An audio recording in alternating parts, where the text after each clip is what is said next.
하나님께서 서시는 사람이라고 하는 제목으로 말씀 선포하겠습니다. 우리나라는 지금까지 크고 작은 외침을 한 700여 회 이상 받았다고 합니다. 그럼에도 이 나라가 오늘까지 건재할 수 있었던 것, 우리 민족은 참 불가사의한 민족이라 할 수 있고, 또 그 이면에는 우리 하나님의 도우심이 있었습니다. 이스라엘 역사를 보면 우리와도 너무나 흡사합니다. 꺼질 것만 같았지만 지금까지 역사를 이어왔고, 강대국의 침략에 맞서 불가능을 가능케 했던 기적이 많이 있는데, 그 기적의 백미가 무엇이냐면 오늘 본문의 말씀입니다.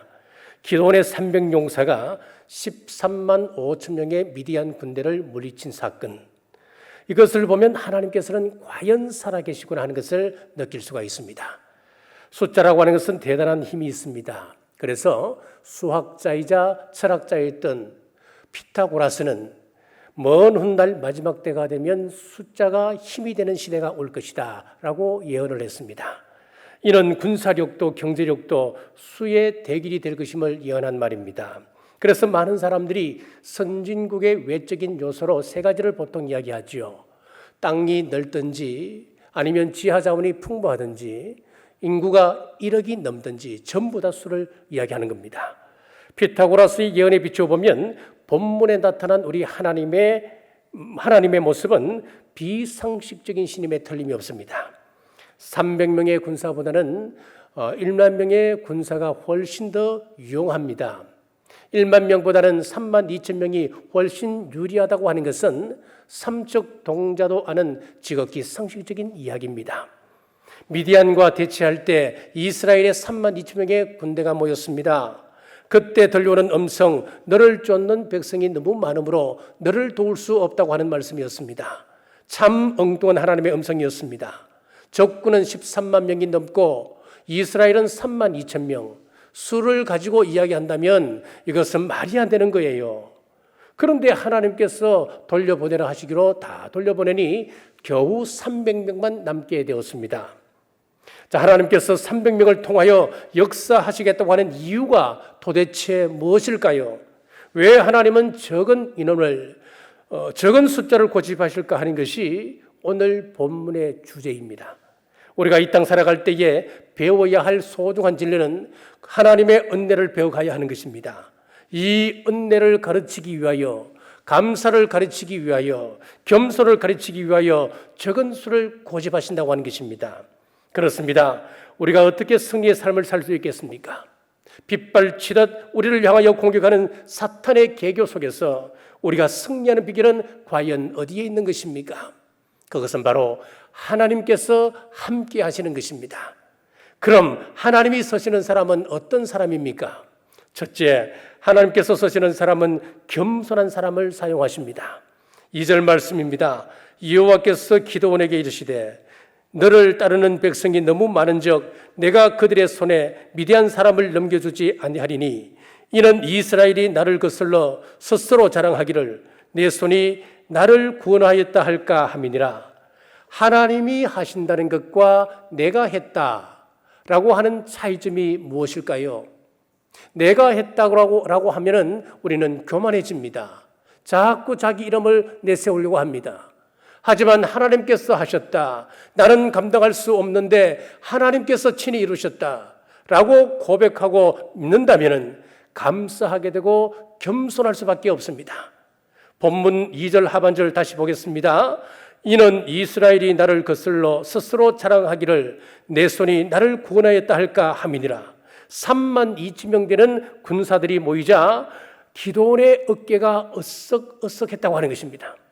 물론 턱없이 부족한 군사입니다만은 이 정도라도 모였으니까 작전만 잘 짜게 된다면, 게릴라 전술만 통하게 된다면 얼마든지 성산 있는 전쟁 아니겠습니까? 그래서 예레미야 9장 23절에는 이렇게 말씀합니다. 여호와께서 이와 같이 말씀하시되 지혜로운 자는 그 지혜를 자랑하지 말라, 용사는 그의 용맹을 자랑하지 말라, 부자는 그의 부함을 자랑하지 말지니 라고 하셨습니다. 또 베드로전서 5장 5절 말씀해 보시면은 젊은 자들아 이와 같이 장로들에게 순종하고 다스로 겸손으로 허리를 동이라. 하나님이 교만한 자를 대적하시되 겸손한 자들에게는 은혜를 주시느니라.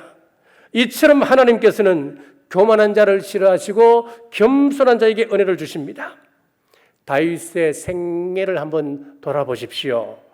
밧세바와 있었던 그 간음 사건, 이것도 간음도 문제지만은 하나님 앞에서 우리 신앙의 후배들에게 참 큰 문제가 아닙니까?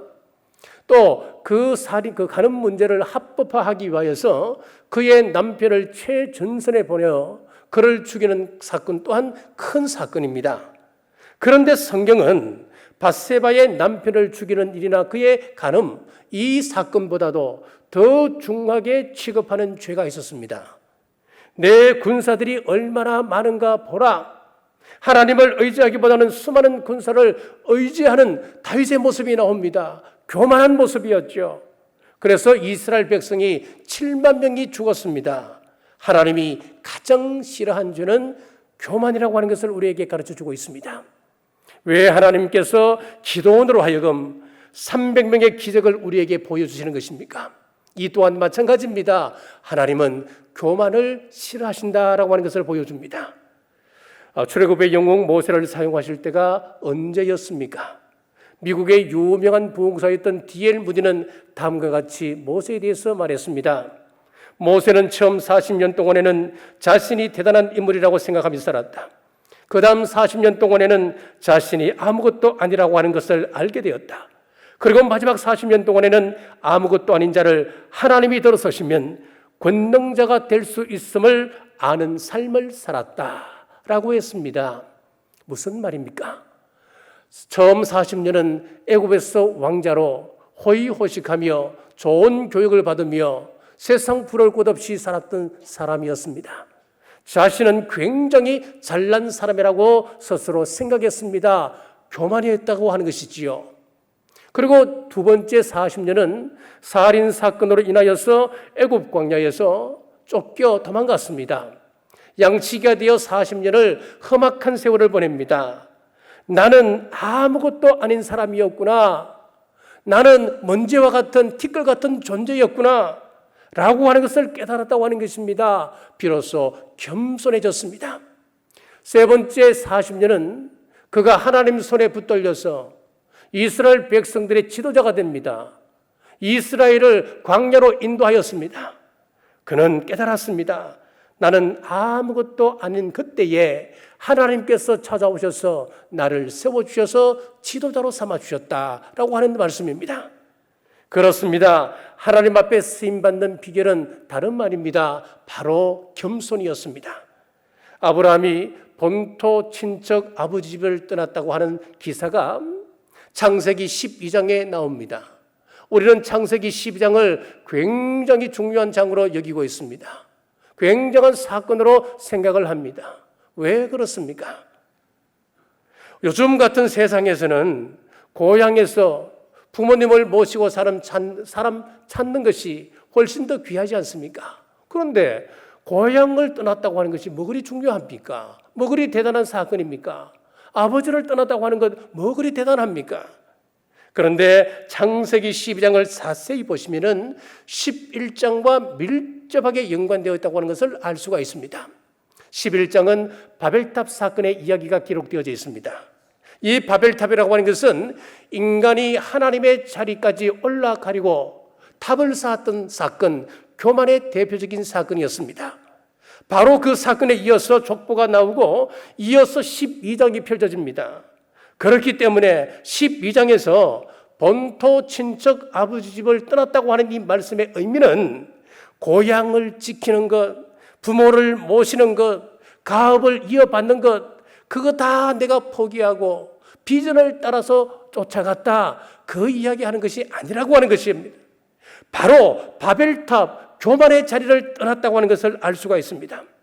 교만한 자리는 하나님께서 함께 하지 않는 자리입니다. 교만한 자리는 약속이 없는 자리입니다. 그래서 그 교만한 바벨탑은 바로 불임의 자리였습니다. 자식이 없는 자리였습니다. 바벨탑의 자리를 떠나니 약속의 아들을 얻게 되었고 창대한 복을 누리게 되었습니다. 사랑하는 여러분, 교만한 자리에 머물지 않기를 주님의 이름으로 축복합니다. 기도는 원래 용사가 아니었습니다. 미디안 족속이 두려워서 포도즙을 짜는 그 포도주 틀 속에서 밀타작을 하고 있었던 소심한 사람, 겁이 많은 사람이었습니다. 하지만 하나님께서는 그를 들어서 기름 부으시고 큰 용사로 삼아주셨습니다. 하나님께서 용사로 세웠다지만 아무런 계획도 아무런 대책도 없는 기드온의 심경을 한번 상상해 보십시오. 아무리 이스라엘로 교만하지 않도록 하기 위하여서 300명을 주셨다 하더라도 300명의 용사 가지고 어떻게 13만 대군을 맞이할 수 있습니까? 그것은 불가능하지 않습니까? 너무하다는 생각이 들지 않습니까? 불가능한 일입니다. 그러니까 기드온이 두려워지기 시작한 겁니다. 그때 하나님의 음성이 들려오기를 내 부하 브라와 함께 적진에 들어가라. 그래서 깊은 밤중에 적진에서 첩보 활동을 펼치고 있습니다. 들어갔더니 밤중에 잠자던 미디안 한 병사가 뻘떡 놀라서 깨어 일어나더니만 꿈 이야기를 하는 것입니다. 이보게, 내 꿈 한번 들어보게. 꿈에 보리떡이 하나 나타나더니만 보리떡이 마치 살아있는 것처럼 굴러 내려가더니만 우리 진영을 쑥대밭으로 만들어버렸네. 그 이야기를 듣고 있던 한 병사가 이렇게 이야기합니다. 이야, 큰일이다. 이 보리떡은 바로 요아스의 아들 기드온을 이야기하는 것이다. 메뚜기 때 같이 많은 우리 진영에 그 하나님께서 기름 부으셨던 기드온이 우리 진영을 쑥대밭으로 만든다. 기드온은 여호와의 칼이다 라고 자기들끼리 이야기를 하고 회모를 하는 것이었습니다. 그때 기드온이 그렇구나. 이 전쟁은 하나님께 속한 전쟁이구나. 하나님께서 함께 하시는 전쟁이구나. 그는 확신을 가지게 되었습니다.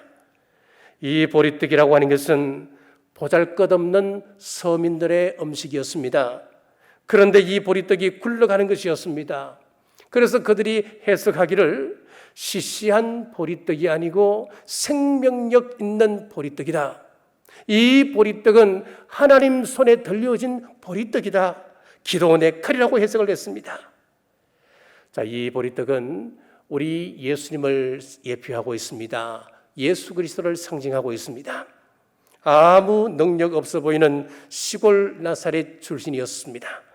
하지만 다이나마이트처럼 로마를 뒤집고 세상을 뒤집어 어둠을 몰아내고 생명을 불어넣으셨습니다. 우리 경주는 변두리입니다. 지금은 그래도 관광객들이 많이 몰려오고 있습니다만은 어느 누구 하나 한때는 눈길조차 주지 않았던 그런 곳이 경주였습니다. 경제도 낙후되어 있습니다.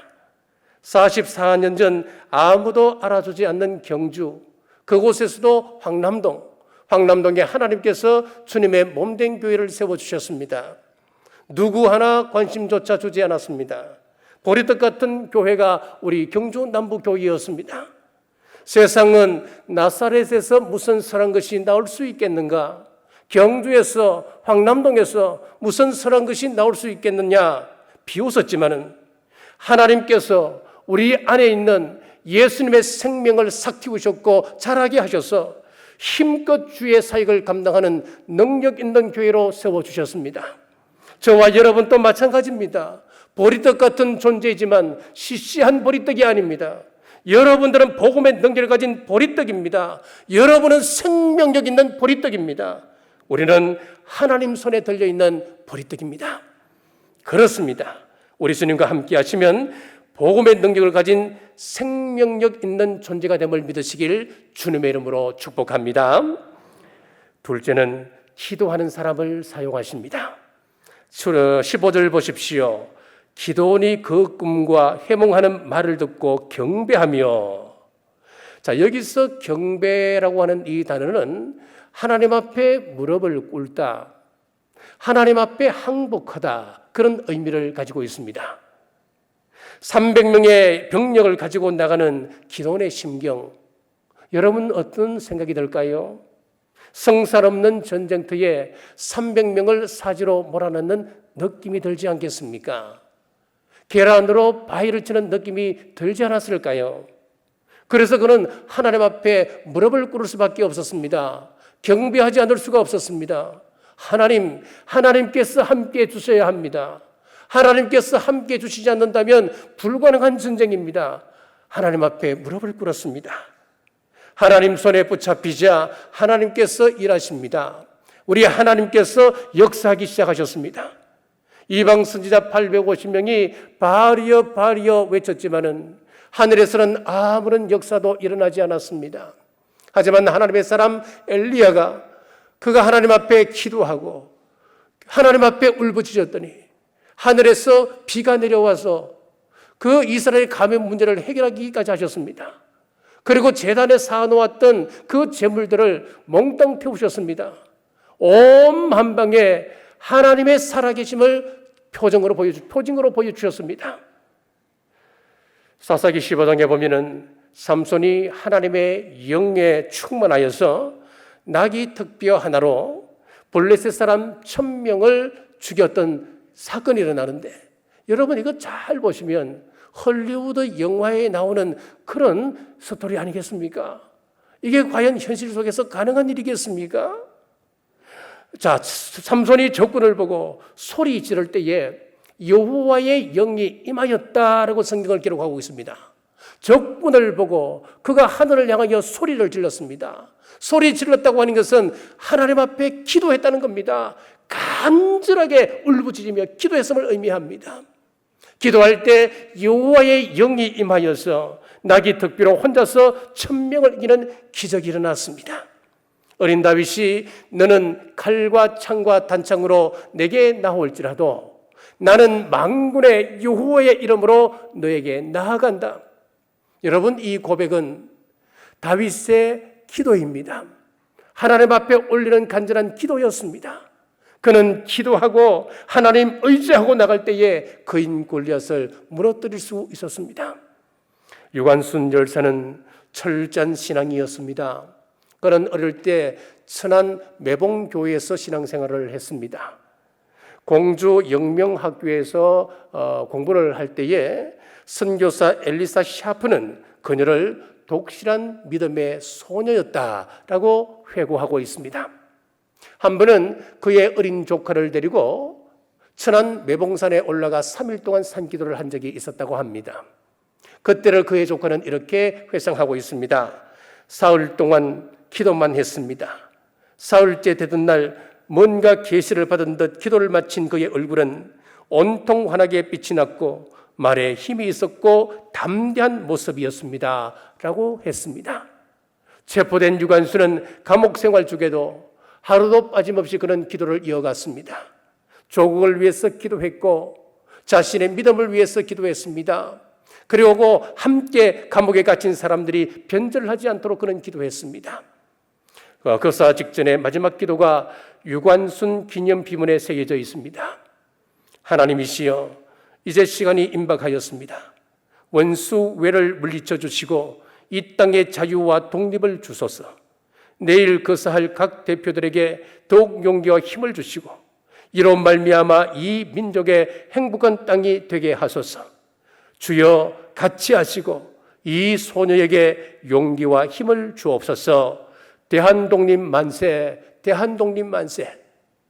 함석헌 선생님은 일본이 힘이 있어 우리의 주권을 뺏고 이름도 뺏고 나라도 뺏었지만 우리의 정신은 뺏지 못하였다. 그들은 힘이 있어 우리를 오랫동안 지배할 줄 알았는데 어느 날 해방이 도둑같이 왔다. 그래서 오늘 해방은 하나님의 선물이다 라고 말했습니다. 그렇습니다. 8.15 해방은 우리의 힘으로 우리의 노력으로 이루어진 것이 아닙니다. 이것은 순전히 하나님의 선물로 주어진 해방이었습니다. 애굽에서 압제받던 이스라엘 백성들이 울부짖어 기도할 때에 하나님께서 그 기도를 들으시고 모세를 보내어 이스라엘 민족을 구원해 주셨듯이 이 땅의 백성들이 울부짖으며 기도할 때에 하나님께서 해방을 선물로 허락해 주셨습니다. 본문에서 32,000명 중에 너희 가운데 두려운 생각이 드는 사람은 돌아가라 했을 때에 다 돌아가고 1만 명만 남게 되었습니다. 1만 명도 많다는 겁니다. 그래서 냇가로 데려가서 다시 추려내는데 9,700명은 무릎을 꿇고 입을 냇가에 대고 벌컥벌컥 마시는 사람들이 있었습니다. 그리고 한 부류는 무릎을 꿇지 않습니다. 그리고 손으로 물을 움키고 그 주위를 살피면서 물을 마시는 사람이 있었습니다. 두 부류로 나뉘어지게 되었습니다. 이것을 두고 히브리 랍비들은 다음과 같이 주석을 했습니다. 우리는 하나님 앞에 예배하는 시간 이외에는 절대로 무릎을 꿇지 않는다. 목마르다고 물 앞에 무릎을 꿇는 사람은 하나님께서 그 사람을 버리신다 라고 주석했습니다. 우리는 숫자에 신경을 쓰느라고 종종 임마누엘 하나님을 놓쳐버릴 때가 많습니다. 내 필요에 따라서 돈을 모으고, 내 필요에 따라서 내 실력을 끌어올리고, 내 필요에 따라서 내 사람 만들기에 집착한다면 하나님께서도 우리에게 동일하게 말씀하시지 않을까요? 너에게 너무 많다. 다 돌려보내라. 세상 사람 모두가 다 그렇게 생각하고 다 그렇게 행동하고 사는 그 길을 우리도 답습한다면 하나님께서는 그 길은 세상에 이미 우리가 무릎을 꿇었다라고 규정하지 않을까 하는 생각이 듭니다. 지금 또 하나님은 세상을 향하여 무릎을 꿇지 않는 기도원의 300용사를 우리들 속에서 찾고 계십니다. 세상이 아니라 하나님 앞에 엎드릴 줄 아는 기도하는 성도를 이 시대에도 찾고 계십니다. 기도는 우리 하나님의 자녀들만이 할 수 있는 특권입니다. 우리가 인생을 살아가면서 할 수 있는 일 중에 가장 크고 가장 귀한 일은 바로 기도하는 일입니다. 호랑이는 죽어서 가족을 남기고 사람은 죽어서 이름을 남긴다는 말이 있지만은 우리 성도들은 기도의 흔적을 남겨야 합니다. 기도하는 사람이 죽었어도 그 응답은 계속해서 유지됩니다. 이루어집니다. 하나님이 오늘 우리에게 원하시는 것은 세련된 신자도, 세련된 교회도, 많은 재물도, 많은 재능도, 아니면 많은 프로그램 이런 것 원하지 않습니다. 우리에게 하나님은 비밀 병기를 주셨는데 그것은 광야 40년을 승리와 환희로 이끌었던 모세의 지팡이였습니다. 하나님의 부르심 앞에 두려워 떨고 있는 모세, 주저하고 있는 그 모세에게 하나님께서 말씀하시기를 두려워하지 말라. 내가 너에게 삼손 같은 강력한 힘을 주리라. 그렇게 말씀하지 않으셨습니다. 너에게 많은 돈을 주리라. 이 자금 가지고 바로에게 찾아가면 바로의 마음을 녹일 수가 있어. 로비 작업으로 사용해. 그렇게 말씀하지 않으셨습니다. 철병거를 이끌고 가라. 장군처럼 강력한 모습으로 찾아가라. 그렇게 말씀하시지 않았습니다. 오직 하나, 네 앞에 보이는 양치던 막대기, 바로 투박하게 생긴 지팡이를 짚고 가라, 들고 가라 말씀하셨습니다. 그렇습니다. 우리에게 기도의 지팡이가 있다면 오히려 다른 것들은 거추장스러운 장식품에 불과합니다. 모세가 그 지팡이를 들고 기도할 때 아말렉을 무찌를 수 있었습니다. 그 지팡이를 가지고 홍해를 갈랐습니다. 그 지팡이를 들고 반석을 칠 때에 생수가 나와서 갈증 문제를 해결했습니다. 그렇습니다. 우리가 애국과도 같고 소돔과 고모라 같은 세상에서 꼭 붙잡아야 할 것은 기도의 지팡이입니다. 기도의 지팡이는 우리와 하나님을 연결해주는 유일한 링커입니다. 하나님의 능력과 축복을 공급받는 신령한 파이프입니다.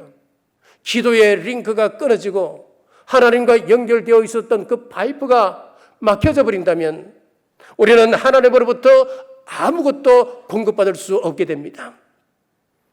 지금은 고인이 되셨습니다만은 신복순 권사님의 간증을 말씀을 드리겠습니다. 이분은 천안 호두빵을 개발하신 분입니다. 이분이 천안 호두빵을 개발하고 사업을 시작하면서 하나님 앞에 이런 서원을 했습니다. 하나님, 하나님과 함께합니다. 하나님께서 우리 사업처의 동업자십니다.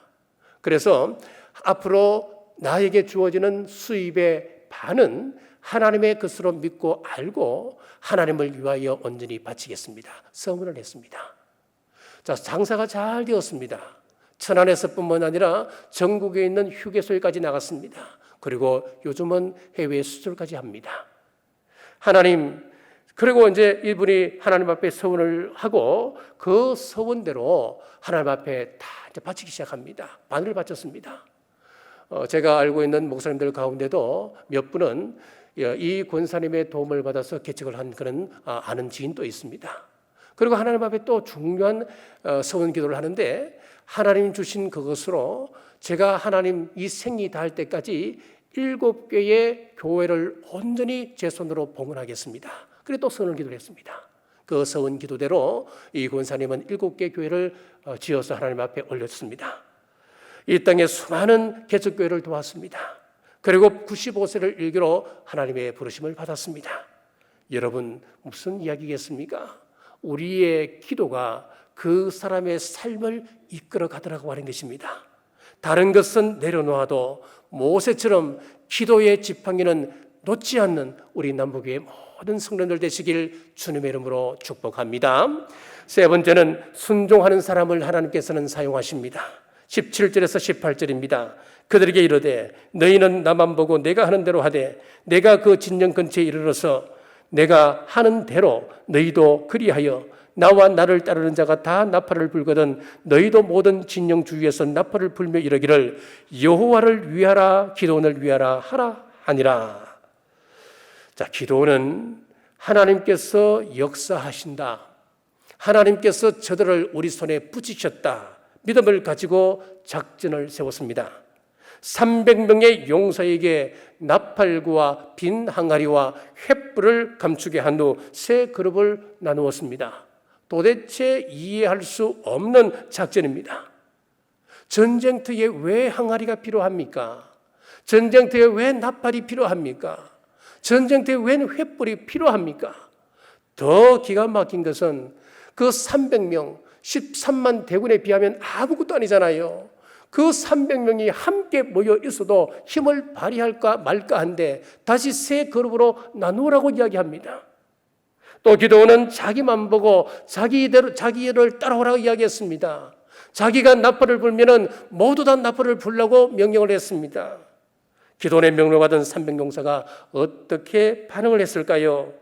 도무지 내 떡과는 맞지 않습니다. 상식적이지 않습니다. 합리적이지 않습니다.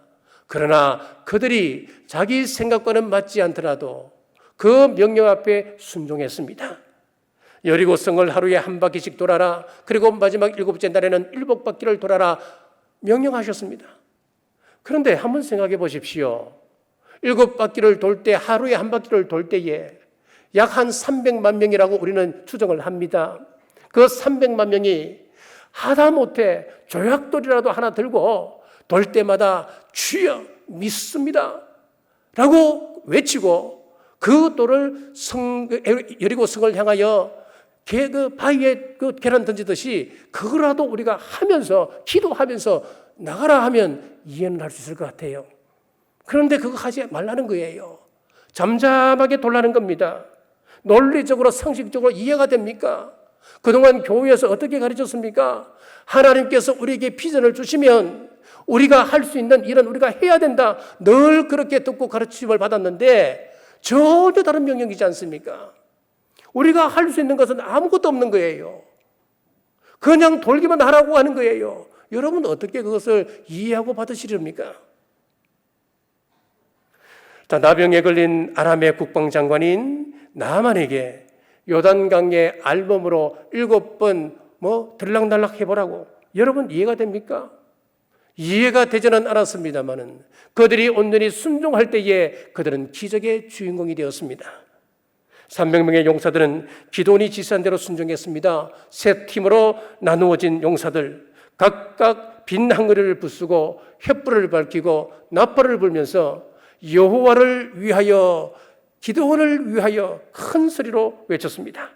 그러자 깜깜한 밤중에 기도원 미디안 군사들이 자기들끼리 죽고 죽이는 믿을 수 없는 일이 벌어졌습니다.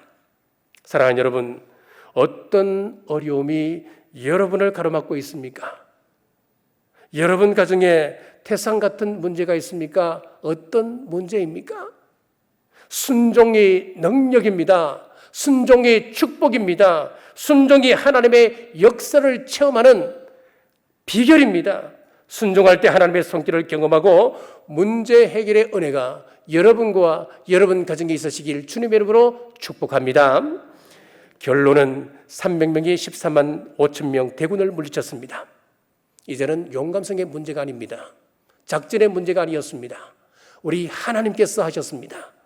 우리 교회 창립 40주년을 맞이하여서 하나님 베푸신 은혜는 말로 다 표현할 수가 없습니다. 우리 교회를 축복의 통로로 삼으셔서 메신저 뉴스 순수 설교 방송을 한국 교회에 소개하게 되었습니다. 흰년을 향한 거룩한 동행 비전 2027을 선포케 하셔서 기도하며 진행케 하셨습니다. 하나님께서 우리 교회를 통하여 역사하고 계십니다. 그러나 사탄은 지속적으로 숫자를 부각시킵니다. 사람이 없다, 일할 사람이 부족하다, 재정이 부족하다, 서울에서도 하지 않는 일을 왜 지방 변두리에서 왜 하려고 하느냐, 불가능하다, 안 된다, 못한다, 계속해서 방해할 것입니다. 하지만 기도원과 300용사와 함께 하셨던 그 하나님께서 우리와 함께 하십니다.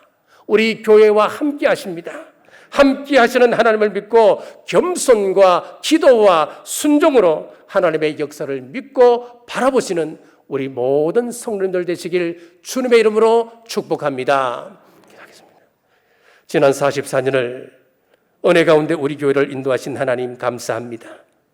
하나님이 사용하시는 사람은 겸손한 사람, 기도하는 사람, 순종하는 사람입니다. 기도원과 300용사처럼 우리도 행할 때 각자의 소원과 필요를 따라 기적의 역사가 있게 하옵소서. 우리 교회가 비전 2027을 선포했습니다. 우리 교회로 나누는 교회 삼으셔서 감사합니다. 주님의 뜻을 이루려 힘쓰는 교회 삼으셔서 감사합니다. 우리 교회가 정복해야 할 많은 산지들 넉넉히 이길 힘을 우리 성도들에게 허락하옵소서. 포스트 코로나 시대를 대비하며 메신저 뉴스를 우리 교회가 시작했습니다. 이 도구를 잘 활용하여 복음의 문이 닫히기 전에 힘써 전하여 진리의 빛으로 세상의 희망의 도구로 쓰임받게 하옵소서. 코로나19가 재확산될 조짐이 보입니다. 이 땅을 지켜주옵소서. 주님 지키시면 안전할 수 있습니다. 이 모든 일은 하나님의 섭리임을 믿기에 이 일로 더욱 하나님을 가까이 하며 우리 주님의 재림신앙을 분명히 하여 주님 다시 오심을 준비하며 기다리는 저희 모두 되게 인도하옵소서. 여름 성경학교를 시작했습니다. 우리 다음 세대를 기억하여 주옵소서. 이 어려운 때 정말 우리 자녀들이 열망하고 기대하는 그 성경학교를 시작했습니다. 안전을 지켜주옵소서. 건강을 지켜주옵소서. 코로나로부터 지켜주옵소서. 하나님께서 우리 자녀들에게 하늘을 향한 소망을 품게 하시고 그들에게 하는 비전을 허락하셔서 우리 교회와 이 한국과 세계 속에서 별과 같이 빛나는 많은 믿음의 우리 후손들이 이곳에서 배출되게 하옵소서. 다시 오실 예수님 이름으로 간절히 기도드리옵나이다. 아멘.